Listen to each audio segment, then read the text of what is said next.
Welcome to our enlightening video on a profoundly important topic, the 7 types of people who cannot be saved.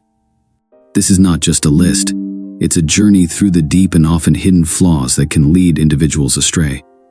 As we explore these 7 archetypes, we'll delve into the stories and lessons that have been shared through generations, offering insights that are both timeless and crucial for our personal growth.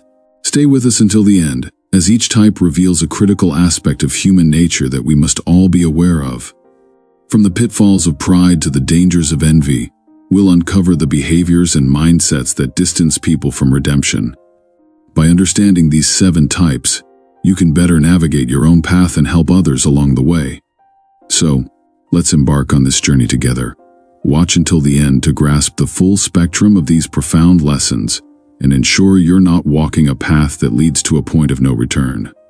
In a small village nestled in the hills of ancient Israel, the people lived simple, contented lives.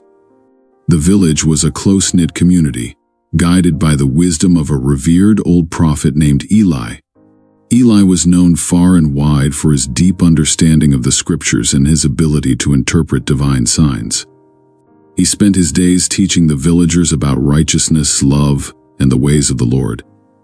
However, despite his best efforts, there were 7 individuals in the village who seemed beyond redemption.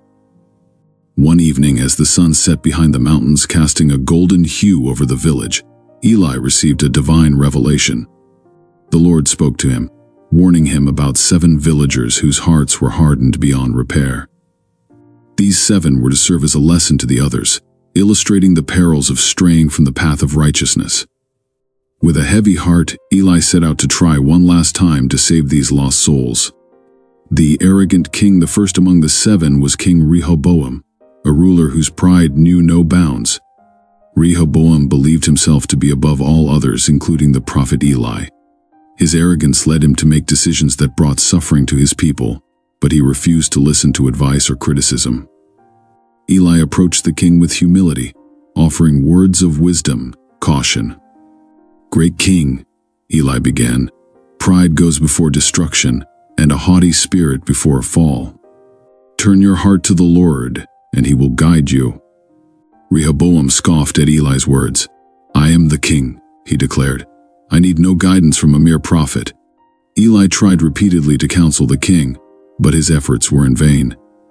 The king's pride led him to make a disastrous decision in a battle, resulting in a humiliating defeat and the loss of many lives.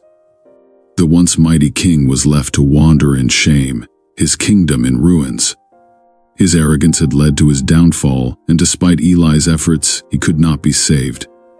The greedy merchant next was Joram, a merchant whose insatiable greed drove him to exploit others. He amassed great wealth by cheating his customers and paying his workers unfair wages. Eli saw the suffering Joram caused and approached him with a message of generosity and fairness. "Joram," Eli said gently, "what does it profit a man to gain the whole world and forfeit his soul? Share your blessings, and you will find true wealth in the eyes of the Lord." But Joram laughed in Eli's face. "Wealth is power, old man," he replied, "and power is all that matters." Despite Eli's repeated visits and warnings, Joram's heart remained hardened. One day, a fire broke out in Joram's storehouse, consuming all his riches. With nothing left, he wandered the streets as a beggar, his greed having consumed him. Eli's words had fallen on deaf ears, and Joram's soul was lost. The lustful woman Lydia, known for her beauty, indulged in the pleasures of the flesh without regard for the sanctity of marriage. She led many men astray, causing pain and heartache. Eli, aware of her actions, sought to guide her towards a life of purity and respect for herself and others. "Lydia," Eli implored, "your beauty is a gift, but it must be honored and used wisely. Turn away from your lustful ways, and the Lord will bless you with a love that is pure and true." Lydia laughed, dismissing Eli's words. "I live for the pleasures of today," she said. "Your promises of future blessings mean nothing to me." Despite Eli's persistent counsel, Lydia continued on her destructive path. Eventually, she fell gravely ill, her body ravaged by disease. Alone and in pain, she realized too late the emptiness of her pursuits. Her lust had led her to ruin, and she could not be saved. The envious farmer Hiram, a farmer, was consumed by envy of his neighbor's success. He begrudged every good fortune that befell others and plotted to undermine them. Eli saw the bitterness growing in Hiram's heart and approached him with a message of contentment and gratitude. "Hiram," Eli said kindly, "rejoice in the blessings of others, and you will find peace. Envy rots the bones, but a heart at peace gives life." But Hiram was deaf to Eli's words. "Why should I be content with less when others have more?" he snarled. Hiram's envy drove him to sabotage his neighbor's crops, hoping to gain an advantage. But his actions backfired, and a pestilence spread to his own fields, destroying his harvest. Left with nothing, Hiram's envy had consumed him. Despite Eli's efforts, Hiram could not be saved. The wrathful soldier Abner, a soldier, was known for his uncontrollable anger and violence. His wrath led him to commit atrocities in battle and brought fear to those around him. Eli, aware of Abner's destructive path, approached him with a message of peace and forgiveness. "Abner," Eli urged, "anger resides in the lap of fools. Embrace peace and you will find strength in the Lord." But Abner scoffed at Eli's advice. "Anger gives me power," he retorted. "Without it, I am nothing." Despite Eli's repeated attempts to guide him, Abner's anger only grew. One day, in a fit of rage, he struck down a fellow soldier. This act of violence led to his execution, his anger having sealed his fate. Eli's words had gone unheeded, and Abner's soul was lost. The lazy artisan Gideon, an artisan, was known for his laziness. He relied on the charity of others, refusing to work or contribute to the community.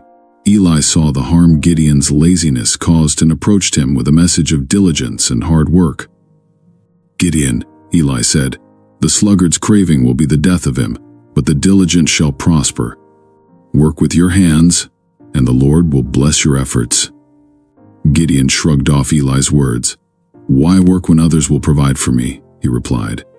Despite Eli's continued efforts to inspire him, Gideon remained idle. As the village grew weary of supporting him, Gideon found himself alone and destitute. His laziness had led to his downfall, and despite Eli's guidance, he could not be saved. The gluttonous baker. Lastly, there was Barnabas, a baker who was known for his gluttony. He overindulged in food and drink, neglecting his duties and responsibilities. Eli saw the harm Barnabas's gluttony caused and approached him with a message of moderation. "Barnabas," Eli said, "do not be among those who gorge themselves. Practice self-control, and you will find true satisfaction in the Lord." But Barnabas laughed off Eli's advice. "Life is short," he said.